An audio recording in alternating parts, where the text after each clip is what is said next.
Sebagai latar belakangnya, kami merumuskan 3 poin. Untuk yang pertama, penelitian ini berlandaskan pada ilmu genetika, populasi, dan genomik konservasi.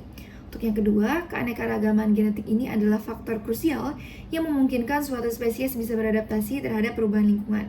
Dan yang terakhir, oleh karena itu, analisis keanekaragaman genetik ini menjadi elemen fundamental dalam upaya konservasi sumber daya genetik hewani secara berkelanjutan. Nah, sebagai objek studinya, di sini kami menganalisis 3 breed jenis ayam, yaitu yang pertama ada Chiefah, Lopako, dan Mehong. Kemudian, teknologi yang kami gunakan memanfaatkan penanda mikrosatelit.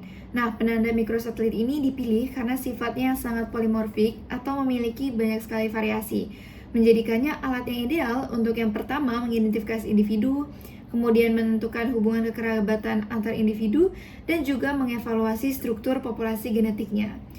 Untuk permasalahannya, terdapat 3 poin penting, yaitu yang pertama, bagaimana pola keanekaragaman genetik di antara populasi ayam Chiefah, Lopakoi, dan juga Mehongson.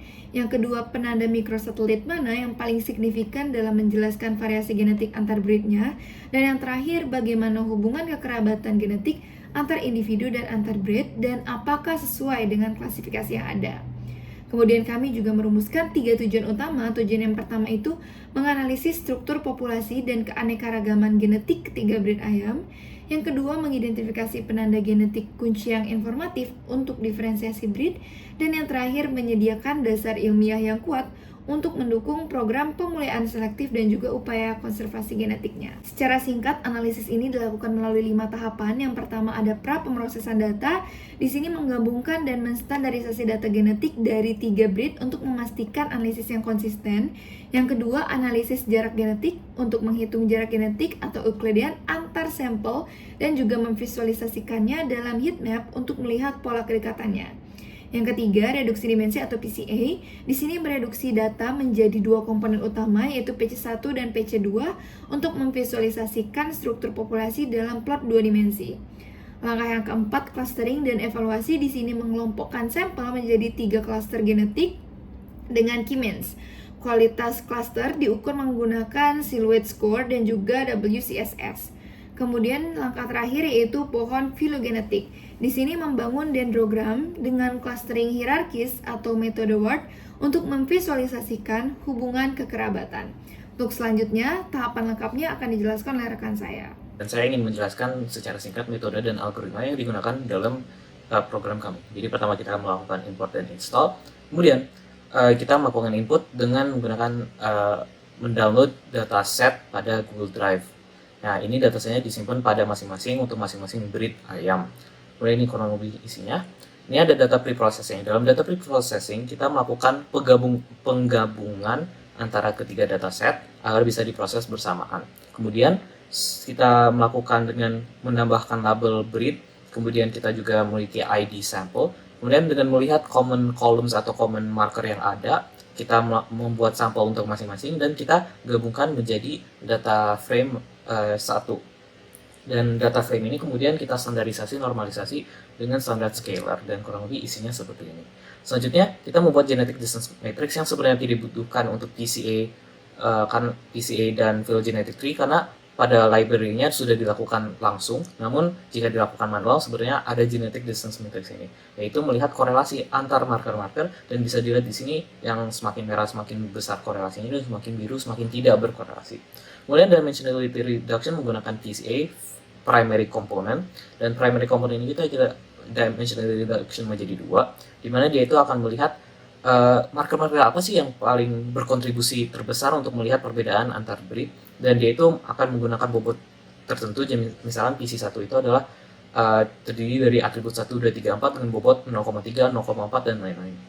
Kemudian PC2 sama juga, namun dengan syarat dia itu harus berbeda atau tidak korelasinya cukup rendah dengan PC1 agar jika kita petakan terlihat dengan jelas. Di sini ada genetic distance map. Kita melihat bahwa jika dipetakan sebenarnya susah ya untuk menarik garis yang berbeda, namun kita bisa lihat Lopako itu yang cukup berbeda sendiri. Namun untuk keduanya susah, dan ini sebenarnya menggunakan yang PC components yang kita sudah jelaskan sebelumnya. Dan ini ada maksudnya, meskipun susah untuk dilihat, kita bisa menyimpulkan beberapa hal menggunakan evaluation matrix ini. Jadi ini kita menggunakan clustering, silhouette score, dan within cluster sum of square. Dan ini bisa dilihat, sebenarnya karena susah untuk dilihat, kita bisa menyimpulkan bahwa sebenarnya secara genetik mereka itu tidak terlalu membedakan. Karena ya benar, mereka itu ada spesies yang sama meskipun breed yang berbeda. Namun tetap ada perbedaan dan kita melihat bahwa Lau Paco itu yang paling berbeda antara keduanya. Kemudian dari dari dimensionality reduction kita melakukan mean feature analysis dengan melihat PC1, PC2 serta variasi antar breed. Jadi kurang lebih kita memperoleh data bahwa marker-marker berikut yang paling influential atau paling berkontribusi untuk melihat perbedaan antara breed. Dan ini kurang lebih insight-nya. Selanjutnya phylogenetic tree. Phylogenetic tree ini kita menggunakan library dendrogram yang akan melakukan clustering dari masing-masing data, dan hasil clustering ini berupa hierarchical clustering dan dipetakan, oh yang paling dekat itu dianggap suatu cluster yang dekat. So dilakukan lagi-lagi secara hierarki. Kurang lebih hasilnya seperti ini, tapi namun ini kurang jelas ya, karena itu antar individu. Jadi kurang terlihat perbedaan atau masing-masing. Dan ini sebenarnya hanya untuk memperlihatkan cara kerja dari phylogenetic tree. Kemudian kita melakukan perbedaan phylogenetic tree lagi, namun berdasarkan breed, di mana kita semacam membuat rata-rata atau mean dari masing-masing breed, dan kita memperoleh phylogenetic tree ini. Cukup sederhana kan? Nah, kita juga bisa melihat di sini sebenarnya karena cuma ada 3 kurang menyimpulkan sesuatu, namun satu hal yang menarik adalah Lau Paco itu juga yang menjadi beda sendiri di sini. Dia itu menganggap bahwa Lau Paco itu yang lebih beda atau memiliki ancestor yang lebih jauh dibandingkan Chifa dan common ancestor dengan Chifa dan Mahesong. Ini sebenarnya bisa kita bandingkan dengan literatur lainnya, di mana sebenarnya Lau Paco itu secara genetika digunakan hasil crossbreeding untuk salah satu budaya di Thailand, yaitu Gimkok. Jadi ini yang menjadi paling penting untuk kita, yaitu breed level phylogenetic tree dan genetic distance map yang ini. Oke. Cukup dari saya, terima kasih. Sekarang mari kita bahas temuan paling signifikan dari penelitian ini. Pohon filogenetik tingkat breed yang kami bangun memberikan gambaran yang sangat jelas tentang hubungan kekerabatan genetik ketiga breed ayam Thailand ini. Berikut merupakan gambarnya.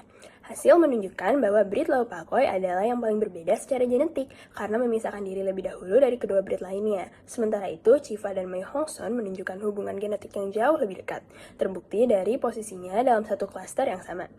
Selanjutnya, interpretasi biologis dari temuan ini sangat menarik. Perbedaan genetik yang tajam pada Lau Pakoi kemungkinan disebabkan oleh sejarah pemuliaannya sebagai ayam tarung, yang melibatkan seleksi ketat pada garis keturunan tertutup. Hal ini menyebabkan penyimpangan genetik yang signifikan. Sebaliknya, kedekatan genetik antara Chifa dan Mei Hongson mengindikasi kemungkinan adanya asal-usul yang sama atau aliran gen berkelanjutan di antara keduanya. Meski demikian, kami mengakui keterbatasan analisis di mana PCA hanya menjelaskan 32,4 variansi, menunjukkan kompleksitas genetik yang lebih tinggi. Sebagai kesimpulan, penelitian ini berhasil menganalisis keanekaragaman genetik dan hubungan kekerabatan antara 3 breed ayam Thailand. Konfirmasi objektif menunjukkan Lau Pakoi sebagai breed paling berbeda, sementara Chifa dan Mei Hongson memiliki kedekatan genetik yang tinggi.